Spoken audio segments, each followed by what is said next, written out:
एक राजा थे।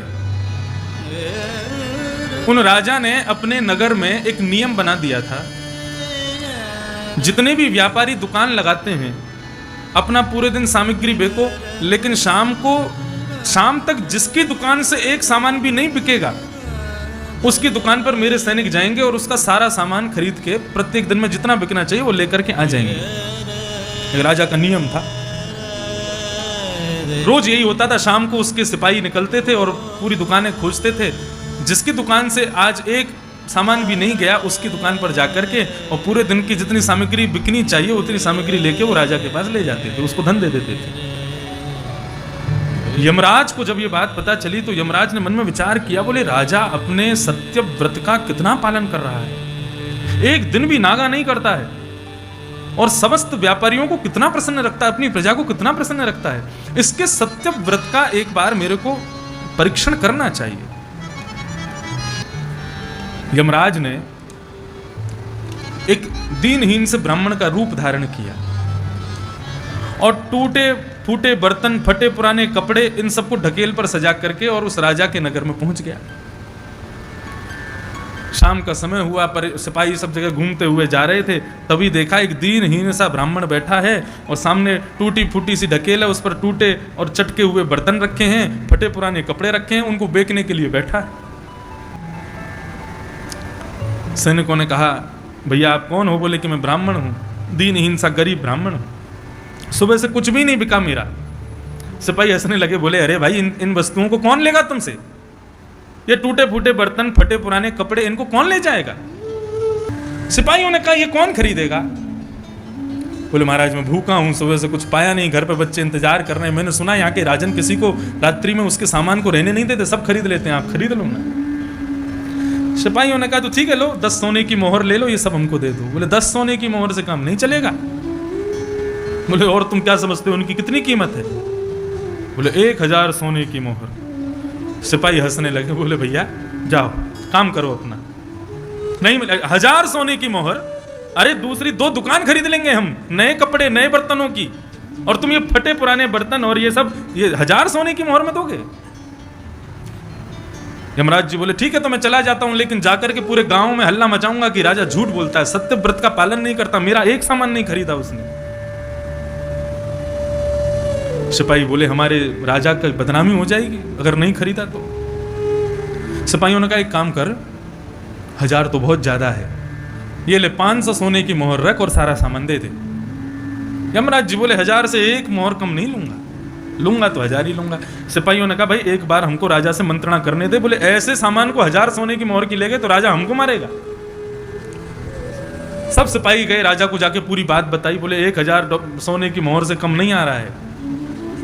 राजा मुस्कुराए, बोले ले आओ सारा सामान ले आओ, 1000 सोने की मोहर दे आओ।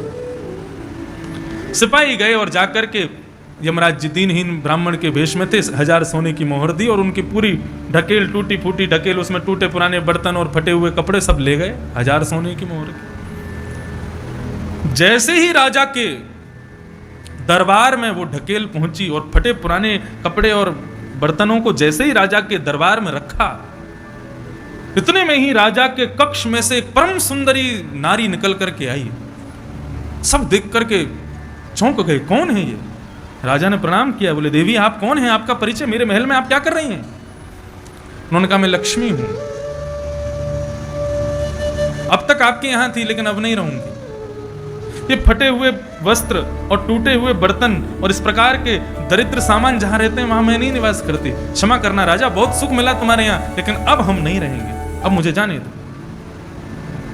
राजा मुस्कुराए, बोले जैसी आपकी इच्छा, आपको पुनः सुख की इच्छा हो, पुनः आने की इच्छा हो, जरूर पधारिएगा, आपने बड़ी कृपा की, आप हमारे यहाँ विराजी। लक्ष्मी जी चली गई। लक्ष्मी जी गई, तभी पीछे से एक और व्यक्ति निकल करके आया, राजकुमार जैसा। बोले आप कौन हैं प्रभु? बोले मैं यश हूं, मैं भी जा रहा हूं। राजा ने प्रणाम किया, बोले आप भी प्रस्थान करो। एक और राजकुमार, बोले आप कौन? बोले मैं वैभव हूं, मैं भी जा रहा हूं। बोले आप भी जाओ, प्रस्थान करो, प्रणाम।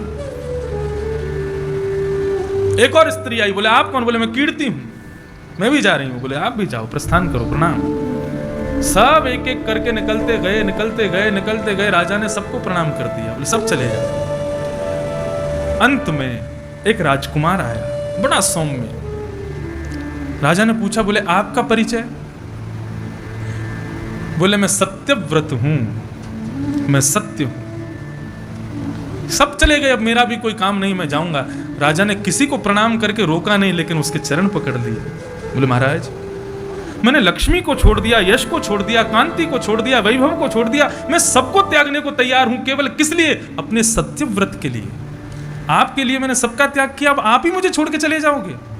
मैं दरिद्रता को भी अपने घर में ले आया, क्यों? मेरा सत्यव्रत कहीं झूठा ना हो जाए, मेरा कहीं नियम टूट ना जाए। आपके लिए मैंने सबका त्याग किया, अब आप ही मुझे छोड़ करके जा रहे हैं। प्रभु, ऐसा मेरे साथ मत कीजिए। सत्यव्रत ने कहा, तुमने मेरे लिए सबको छोड़ा, मेरे लिए दरिद्रता ले आए? बोले हाँ, आपके लिए। सत्यव्रत ने कहा, तो सबको जाने दो, मैं नहीं जाऊंगा, मैं तुम्हारे साथ ही रहूंगा, तुम्हारे घर में ही रहूंगा। सत्य जैसे ही घर में प्रवेश किया, इतने में ही एक राजकुमार दौड़ा दौड़ा आया, यश। बोले मैं भी यहीं रहूंगा। एक राजकुमारी आई, बोले आप कौन? बोले मैं वही, मैं भी यहीं रहूंगी। जितने भागे थे सब लौट लौट करके आने लगे। बोले सत्य रहेगा तो हम भी रहेंगे। अंत तो गत्वा लक्ष्मी भी आ गई और आकर के राजा को आशीष दिया। बोले कि अब हम सब तुम्हारे पास ही रहेंगे। क्यों? क्योंकि तुम अपने वचन के पक्के हो, अपने नियम के पक्के हो, अपने व्रत के पक्के हो। इसलिए दरिद्रता भी तुम्हारा कुछ नहीं बिगाड़ सकती। हम में से कोई भी तुमको छोड़ करके नहीं जाएगा। सर्वम सत्ये प्रतिष्ठितम। व्यक्ति के जीवन में कुछ नहीं है, केवल सत्य विद्यमान है, एक सत्य व्रत विद्यमान है, एक सत्य नियम विद्यमान है, तो वो सबको प्रतिष्ठान कर देगा घर में।